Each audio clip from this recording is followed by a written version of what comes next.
သူနဲ့ပဲဖြစ်ဖြစ်ဘယ်အချိန်ပဲဖြစ်ဖြစ်ဘယ်နေရာမှာပဲဖြစ်ဖြစ်ကိုယ့်ဘဝမှာအစဉ်ပြေခြင်းလို့ချင်းအချက်၄ချက်သီးခံနံပါတ်1အစာသီးခံနံပါတ်2စကားသီးခံနံပါတ်3ပုဂ္ဂိုလ်သီးခံနံပါတ်4နေရာသီးခံဒီအချက်၄ချက်ကိုသာလေနေရာတိုင်းမှာအချိန်တိုင်းမှာလေ့ကျင့်နိုင်မယ်ဆိုရင်ဘယ်သူနဲ့ဖြစ်ဖြစ်အစဉ်ပြေတယ်ဘယ်နေရာမှာပဲစစ်အစဉ်ပြေတယ်ဘယ်အချိန်ပဲဖြစ်ဖြစ်အစဉ်ပြေတယ်အစာသီးခံရမယ်စကားသီးခံရမယ်နေရာသီးခံရမယ်ပုဂ္ဂိုလ်သီးခံရမယ်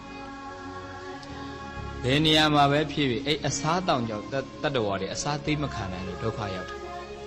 ကိုစားကျင်တာလေးမစားရလို့ကိုမစားကျင်တာလေးစားရလို့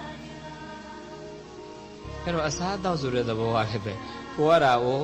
စားကျင်တဲ့စိတ်ရှိလို့သာလင်စားလိုက်ရတယ်ဘလောက်ပဲကောင်းတဲ့အစားတောက်ပဲဖြစ်ဘလောက်ပဲအရသာရှိတဲ့အစားတောက်ပဲဖြစ်ပရိသတ်ဘိုက်ပြည့်ဘာရတာမှမရှိတော့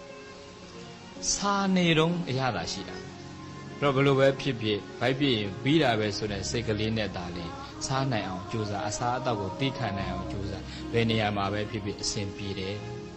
သိခံတာအစားအသောက်လည်းသိခံဒုတိယသိခံဖို့ကအစားပြီးတော့စကားကလည်းသိခံရမယ်စကလုံးတွေကိုလိုက်ခံစားလို့ပြဿနာတက်တာနေရာတိုင်းမှာအစဉ်ပြေခြင်းချိန်တိုင်းမှာအစဉ်ပြေခြင်းဘယ်သူနဲ့ပဲဖြစ်ဖြစ်အစဉ်ပြေခြင်းစကားသိခံစကလုံးတွေသိခံရမယ်တို့တွေအဲ့စကားလုံးတွေလိုက်ခံစားတာဟောခက်ကြမ်းကြမ်းပြောလိုက်လို့ဆိုတော့အဲ့မကြားခြင်းတဲ့အတန်တွေကြားလိုက်လို့ဖြစ်တဲ့ဒေါသ